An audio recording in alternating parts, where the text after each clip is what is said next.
The Community Wellbeing Show, at the heart of Boothtown, Shelf and Mixenden. The show that informs, involves and empowers the community.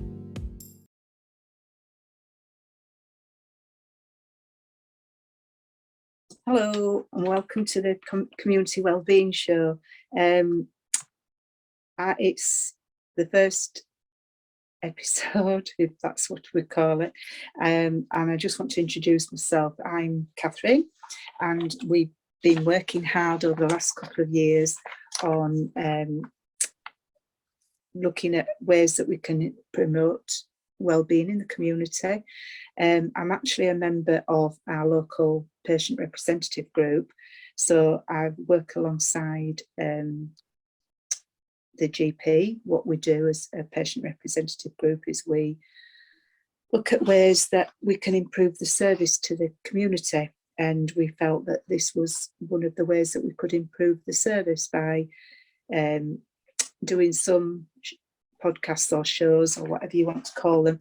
This first topic is because we are setting up a walking group in our community, and the aim of the walking group is to reach people who are perhaps isolated, less mobile, all different types of people. You don't have to, anybody can join, let's put it that way. So basically, one of the reasons I'm so keen about movement and at the moment, obviously specifically talking about walking, is that I actually was in a wheelchair myself a few years back, and I could not walk, and I found that by gradually building up to walking little bits at a time, that it was really healing, and I'm just keen that other people can find how beneficial walking is to them as well. So today we have Dr. Ahmed, who is a GP in Calderdale, and he has come to talk to us about walking and movement, basically. So I'm going to ask him to introduce himself, and then we're going to discuss the benefits of movement. Over to you, Dr. Ahmed. Well, thank you very much, Cathryn, and welcome to this Community Wellbeing Show. One of the first episodes that we're doing, and we're hoping there will be more to come. So we're starting off, myself, I'm a GP based at Caritas group practice in North Halifax, which covers Shelf, Woodside and Mixenden. So many of our patients in the area would probably know me already. I've been here around 3 years now, and mostly based at Shelf Surgery these days. So I think this is a brilliant initiative, really, and exactly what we need at this time now, coming after the pandemic. I think we've learned a lot of lessons through the pandemic, and the sense of well-being and community are key sort of points of learning from what we've all been through in the pandemic. So it really is a wonderful opportunity for the community up at Shelf and with the other sites as well, if these sort of activities start to sort of develop and expand in the area. So in terms of the benefits of walking and activities that you're hoping to sort of put together, physical activities in general. I mean, if we break them down in terms of the obvious, which are the physical benefits that you can physically see and feel when you do such activities, but then there are those that are not as obvious, and we can break them down into sort of physical, mental, emotional, all the different layers. And there's been so much research done into walking, particularly in recent years, and there is a lot of evidence now to support the benefits of walking.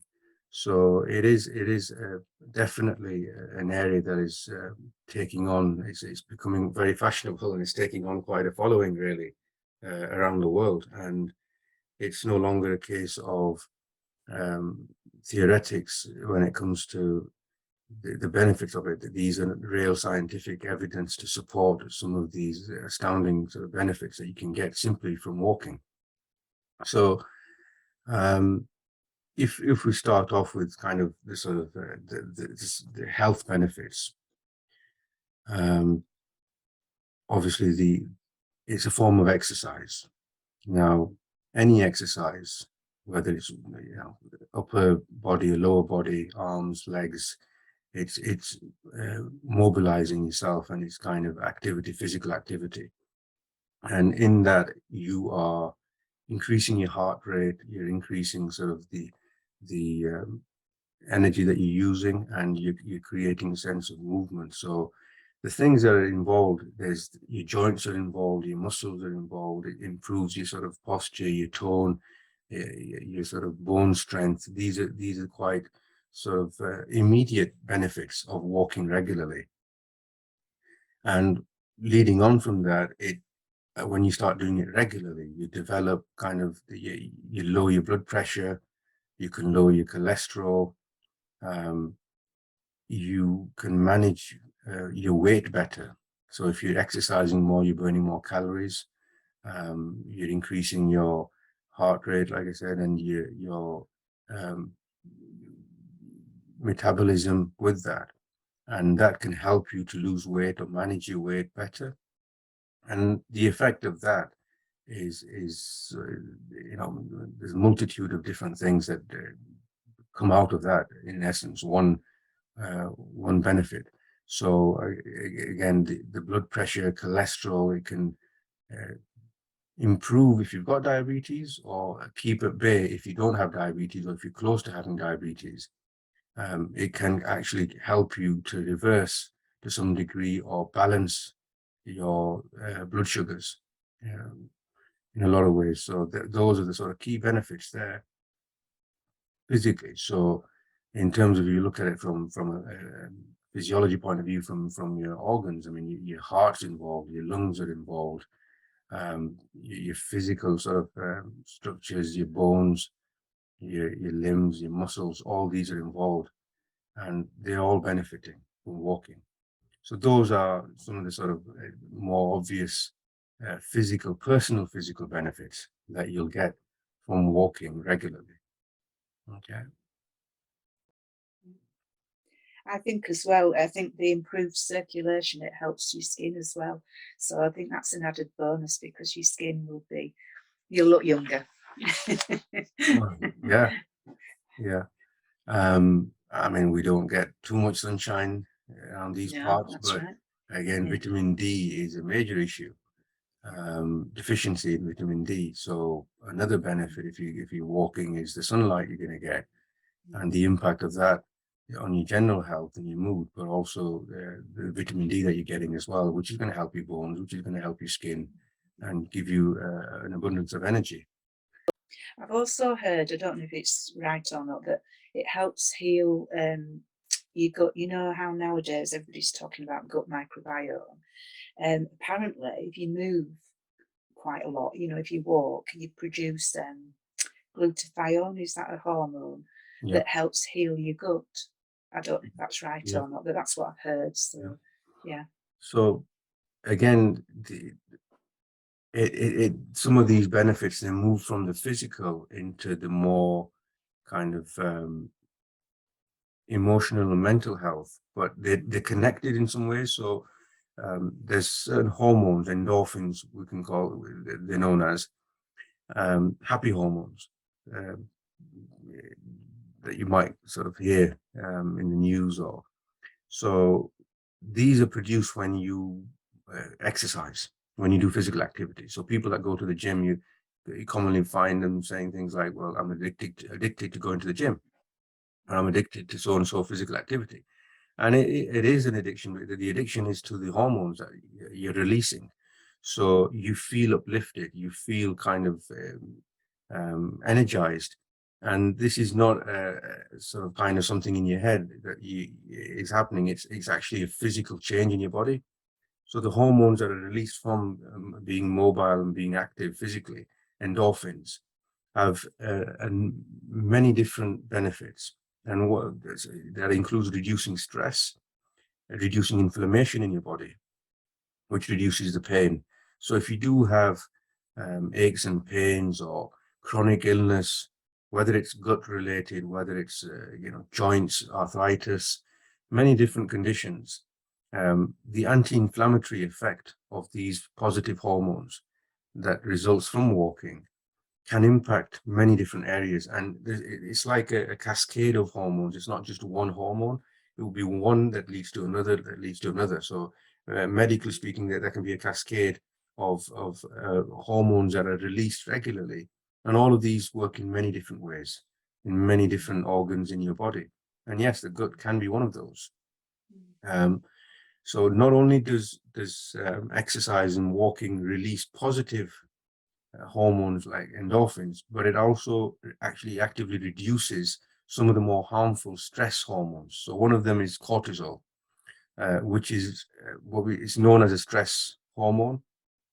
And what that means is that in times of stress, which can be physical or mental stress, your body releases certain chemicals.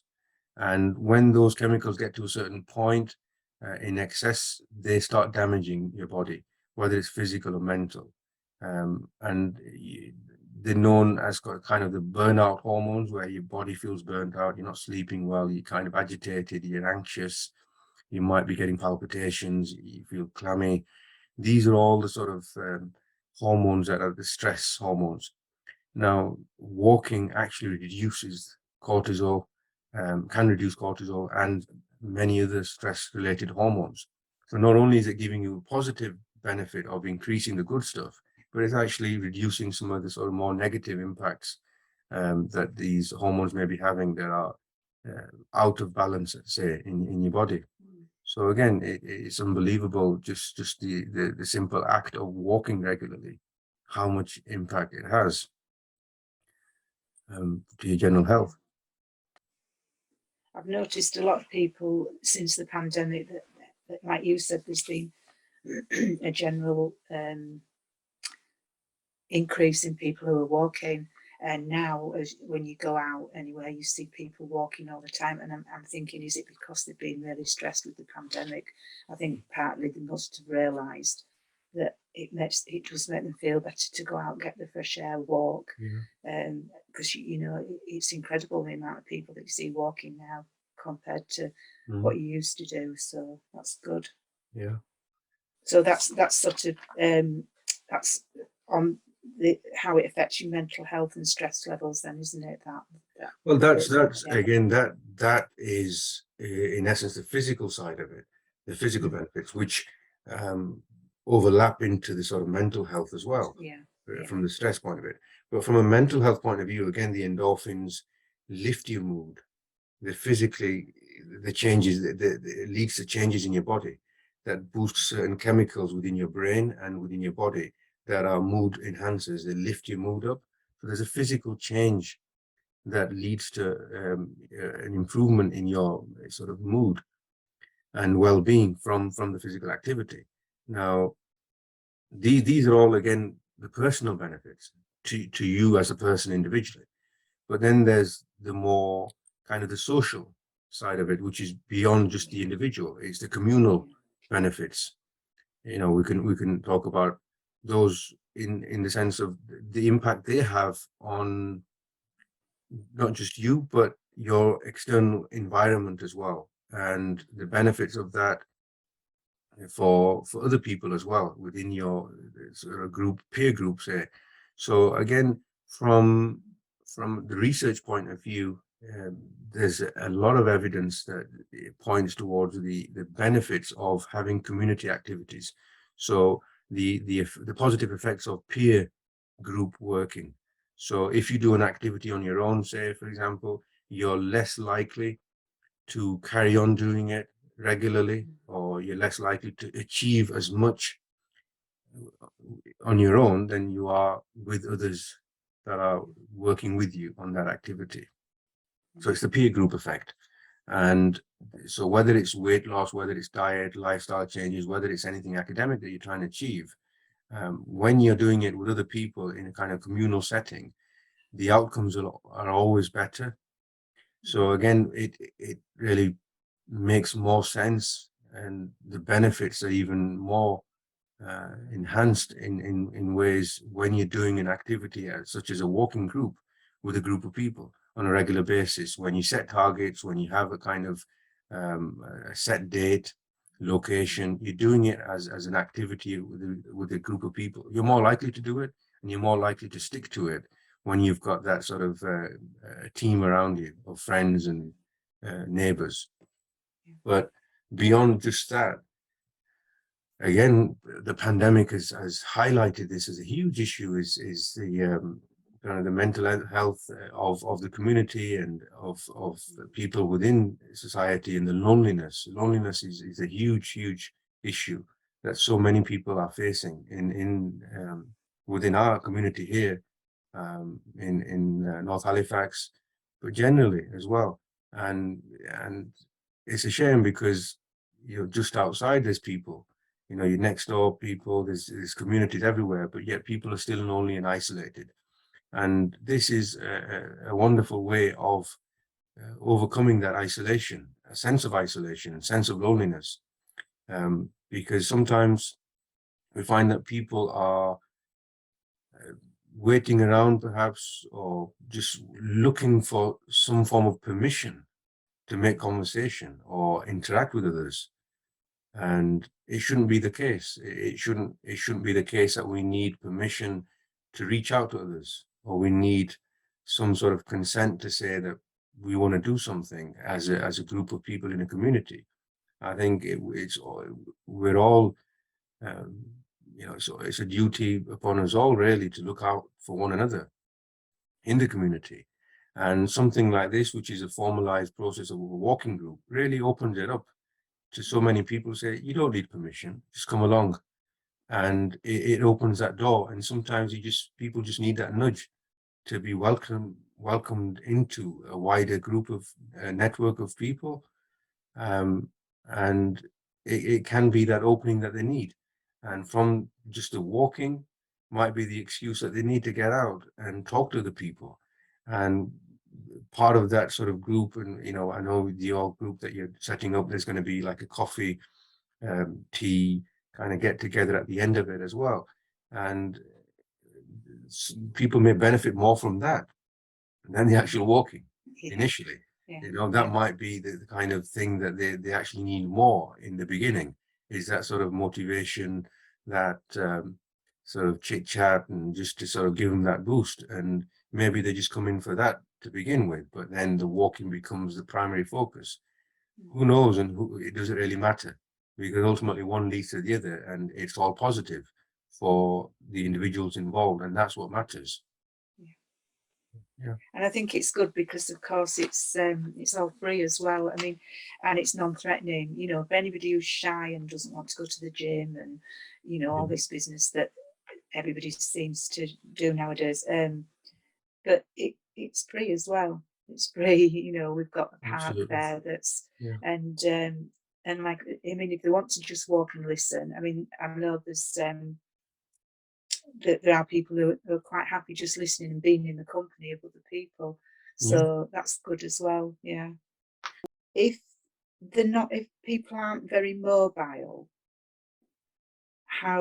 is there any guidelines that you think we should sort of give out to people to build up gradually and safely, or do we just assume people know their own capabilities? Yeah. It's a very good question, and just going back to the point of you saying it's free. Absolutely. I mean, in this day and age, especially with the financial situation that we're in as a nation, and the ever rising prices of everything, activities such as this, absolutely free, and you can start anytime. Literally start today. Put your shoes on, just walk out of the door, and you've made that start, the first step. They always say the journey of 1,000 miles starts with the first step. and it's the first step, and you can do it any time. And with regards to, again, it's one of those where people sometimes create barriers for themselves, whether it's mental or physical barriers, whether they've heard something or been told something by a family member or a doctor that, well, you shouldn't be walking too much, or you've got a heart condition and it's not good for you, or you've got so and so whatever condition and it might not be good for you to walk, or so it might be they've kind of just decided that they're not fit enough themselves. So it, I think from a guidance point of view, everybody's in an individual case. We can't have a kind of a blanket approach and say, well, everybody can walk a mile a day. That, again, it depends on what conditions that person has, what their abilities are, their age, their physical, like you say, conditions that they may have. So it's always best to be safe in the sense that you don't want to cause harm for yourself. Okay, that's the key. You don't want to end up causing more harm than good. So how somebody assesses that? I mean, again, going back to something like age should never be a barrier. A lot of people say, well, I can't do it anymore because I'm old. It's not a barrier at all. And some people, even I've heard people say that, well, it's too late now. You know, I'm too old and it's not going to make a difference now. And it's too late and I probably should have done it 20 years ago. So, there's an old saying, the best time to do something is 10 years ago. The second best time is right now. Yeah. So That's good. Yeah. the reality is that there is no age limit, and we here at Shelf, we have a really sort of elderly population here who are very active, and it's inspiring to see that. It really is. I mean, there's people walking about in their 80s and 90s around the Shelf, and that should be a sense of pride and inspiration to us all. The younger people around to say, well, they're getting on with it and they can do it. So it really does prove that there's no limit to what you can do, and the age is never a barrier or a limit. So I think, we need a positive mindset to start something like this and really sort of get going.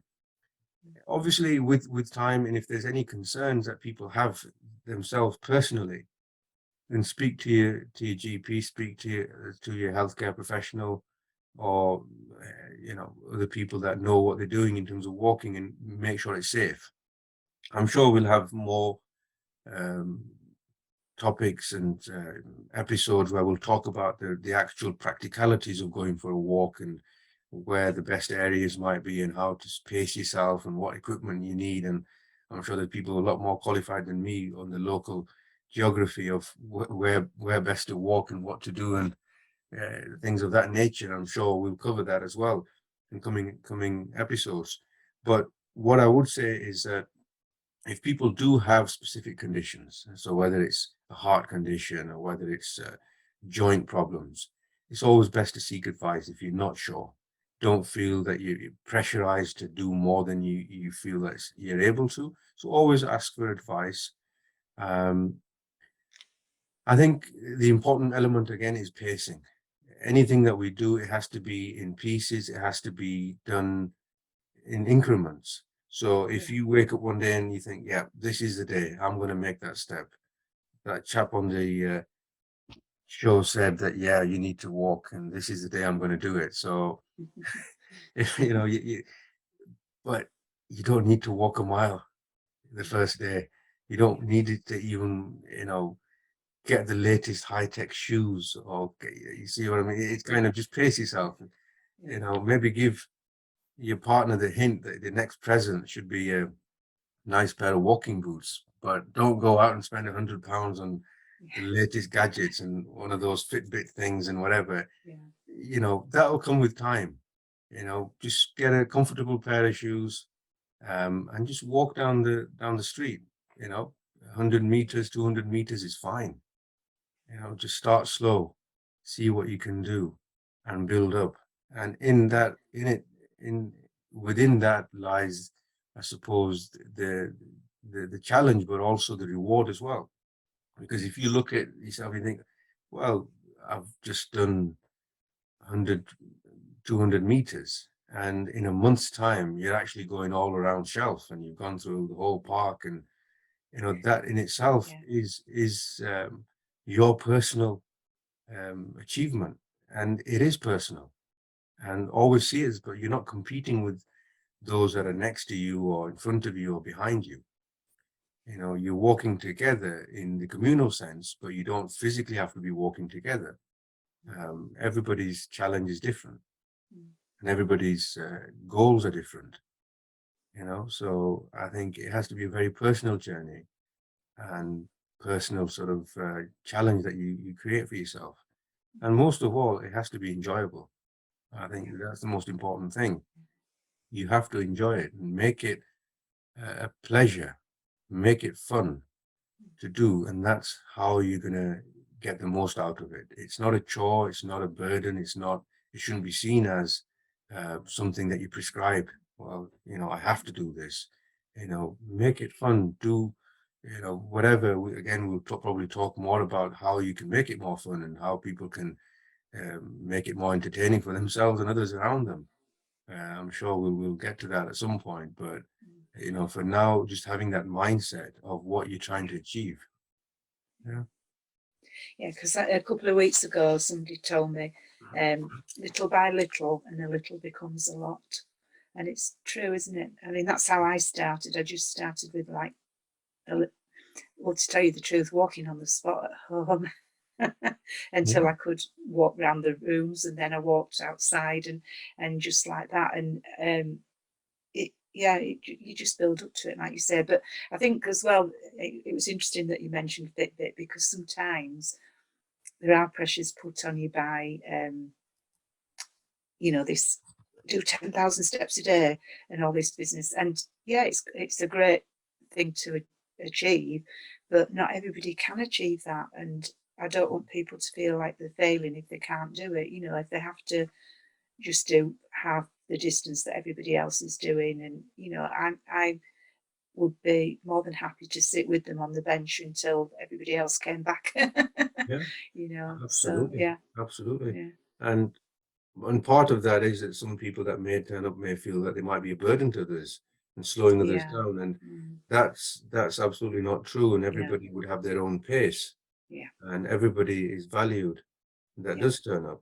I mean, you mentioned about doing it you started at home.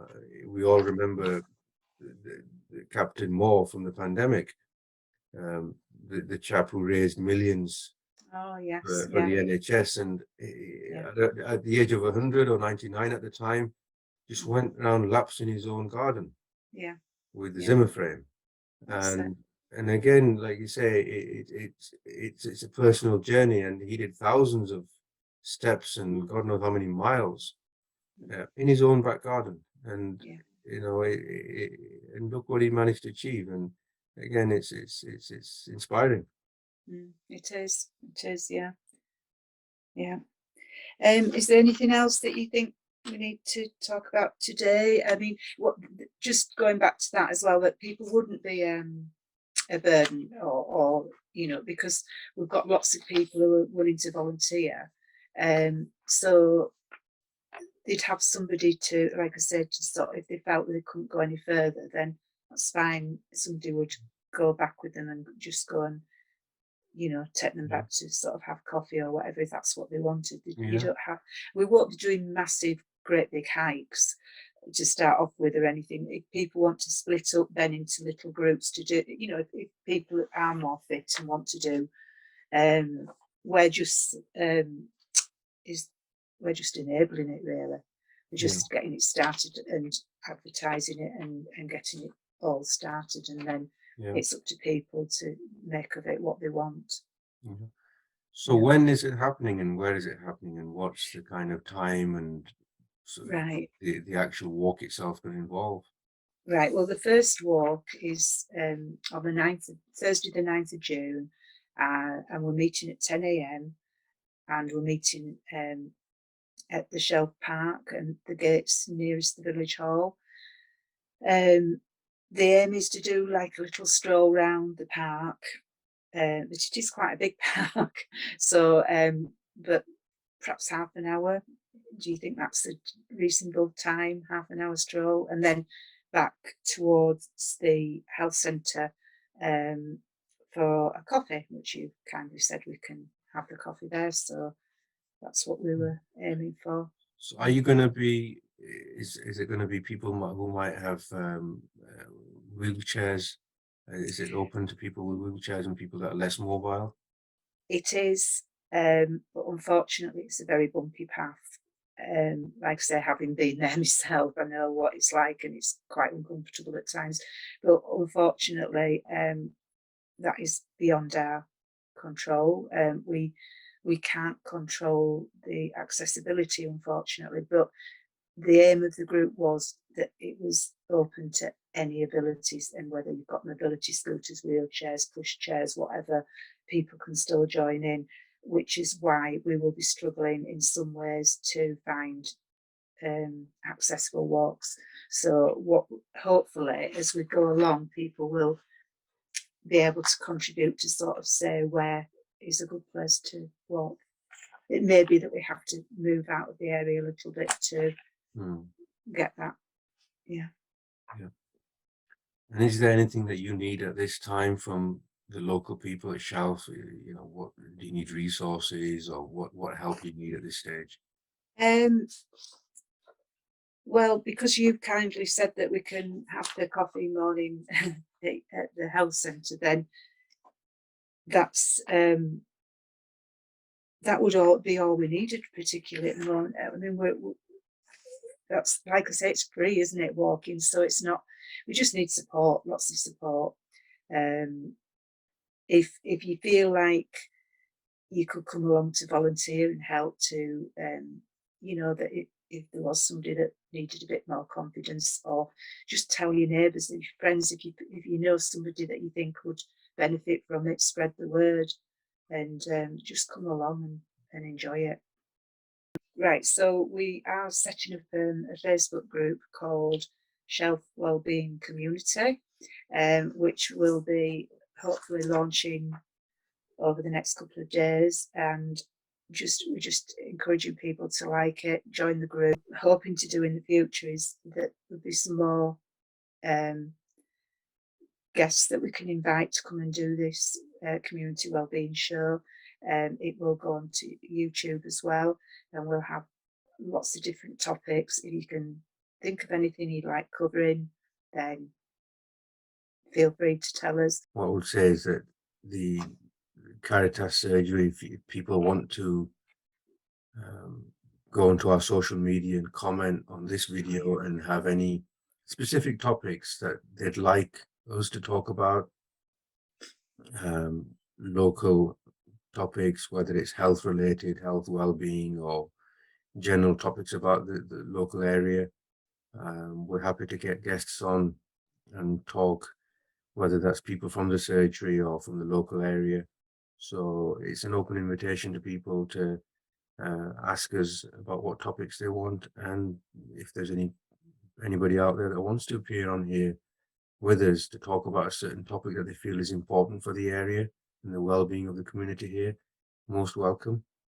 And hopefully this is the beginning of a regular show, every month at least, we hope.